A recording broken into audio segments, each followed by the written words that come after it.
So good news coming. Check out my so tell us a little bit. Darren Waters is some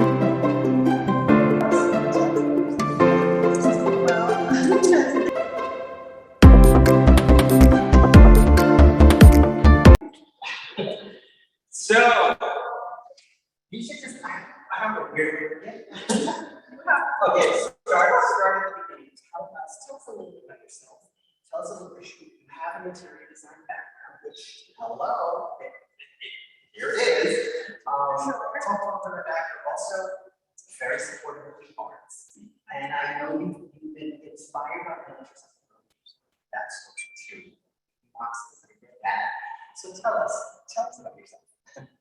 Well, again, it's a lot of questions. I want to start with Talk about your interior design background and your first introduction to miniatures.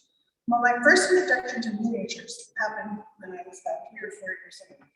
My mother had a very close friend who had 4 sons, and she had a beautiful all boys, and they lived in a beautiful home in Westchester, where I grew up. And they had no interest in this at all. But every day after school, I would go to her dining room because she had in her dining room, every wall was covered with a beautiful panoramic rooms box. Instead of art, I don't know, I wish I knew. Instead of art or mirrors or what most people would normally have hanging in their dining room, they had these panoramic room boxes inserted into the walls. And I made my mother take me there every single day after school. And I would just gaze upon these things and absorb what was in each one. I remember it as clearly as yesterday. That's awesome. And the minute I was old enough to have a dollhouse, that was the first thing I wanted to do. What a great inspiration to have. It was, and to and see it that. was beautiful. Yeah. So I mean, my theory is if you just expose folks to miniatures and show it to them, then they would be activated and involved and excited. So It had that effect on me. yeah, for sure. Okay, so then you go on, you do this interior design work. That was years and years, about 30 years I did that. Yeah, I want to ask My you about mother the before me. Kips Bay. Uh-huh. You were involved in, talk a little bit about the Kips Bay Expo and how did miniatures become involved in that? Like it was really a very, very long time ago.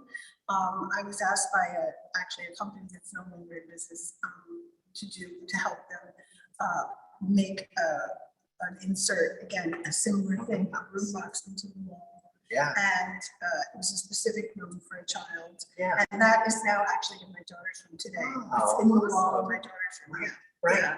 So that, I mean, I never got to see Kips Bay. So just to like even talk to somebody who has had that experience, I'm just excited. So that's Well, great. Just I hope we can all go again. I wish. But they don't do the So miniatures anymore. They don't, Yeah. from what I know. Yeah. Okay, let's get to the dollhouse. Well, that wasn't a miniature show. Right, it was a It's full just- size. It What was they- a regular display, and they just put that in the wall. Right. Like a children's nursery, Yeah. a room. So, all right, let's fast forward. You obviously bitten by the miniatures bug. And we all went through horrors of the pandemic. So you got re-engaged in miniatures. Like what happened first, the beginning of this dollhouse, the idea? This was purely, I actually just had a full hip replacement. I had an injury to my hip. I was unable to walk during the pandemic. So not only was I housebound and homebound, I was also pretty much bed and chair bound. Wow. And I couldn't have surgery because there was no way to during the pandemic. And therefore, I spent a lot of time on the computer. And I somehow or other was flipping through, page after page of things for sale in the middle of the night. And Yeah. I see this fabulous reproduction of the Gritty Palace, which is one of my favorite places in the world, Oh, wow. in miniature for sale at an auction. And when I went to purchase it, which I thought about for quite a while, because I thought, why am I doing this? I must be crazy, but I had to have something. Yeah, of course. So I went ahead finally, and when I went to purchase it, it had already been sold, which really broke my heart. So I got in touch with the lady that Caroline mentioned, Holly Jo Beck, and she said she would make me another one. It wouldn't be, the original one was like original pieces and things, so this was a newer version. So I didn't get the real historical one. I got a copy of it, which was just as well because the lighting and everything would have been impossible. Yeah. So this worked out very well. And But did this coincide with the idea to do to fill it and have a show? honestly, How did those pieces come together? the show came out of nowhere. I never ever planned on any show. This was just a project for me to occupy my mind and my hands. Let's get to that because that's an important part of why you decided to actually even involve yourself in something like this. Is it helped you get through that period? It really did. I mean, I wasn't able to walk. If you can only imagine, I mean, if you're housebound and you can, cook new recipes or water your plant, whatever people do, I could do none of those things. So I started searching for interesting things to fill the dollhouse with, never knowing that it would turn into a display in a museum. It never occurred to me. Let's talk about that. So what was some of your process? Like, all right, I want to do what? Did you go room by room?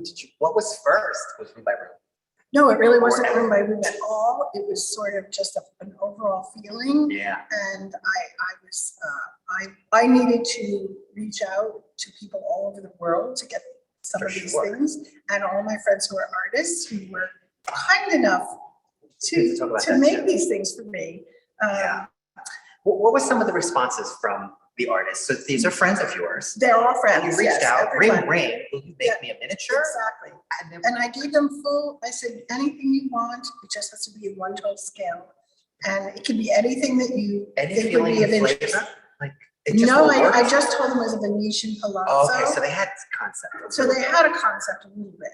Wow. But I wanted it also, if possible, I said to be, reminiscent of their artworks, like what they were, doing so people would recognize it. Did they get it? Did they get the project? They were thrilled because first of all, miniatures were having a big moment in time, and still are apparently. Yeah. Oh no, it's back. Also, they were working in isolation as well. There were no galleries, there were no art showings, there were no museum, there was nothing.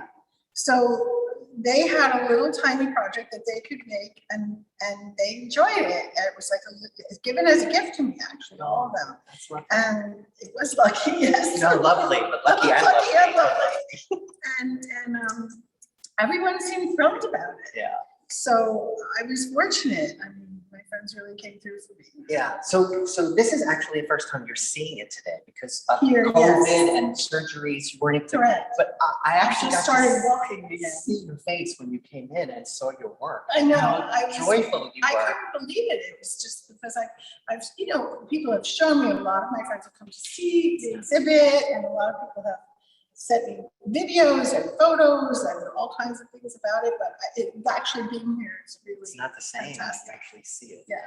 So what do you It looks a feel? lot different than it did on my dining room table. It's awesome. It's a beautiful piece. You should be very, very proud of what you've been able to do here. And we hear that it's actually going to new places, other places. It is. It's going to the Bruce Museum next in Okay. Greenwich, Connecticut, and then after that, it's actually going to Italy for an exhibit there because it's a palazzo and it's been all over the Italian news. Oh, wow. So it's just the way this thing has taken off. I've been very fortunate. I mean, I had no idea this was going to happen. Yeah. It was not my intention. My intention was to keep my mind and my hands busy. Right. I made as many pillows and throws and needlepoint things and knitted as many things as I could. Yeah. And so I turned my attention to this. Yeah. And I guess I You did I good. guess I did good. You did good. And that's what I love about this. You're a collector, you're an enthusiast, you're a maker, you're a patron of the arts. I mean, it all comes together. For us in the miniatures world, it's just such a great thing to see. So thank you for this incredible, beautiful dollhouse.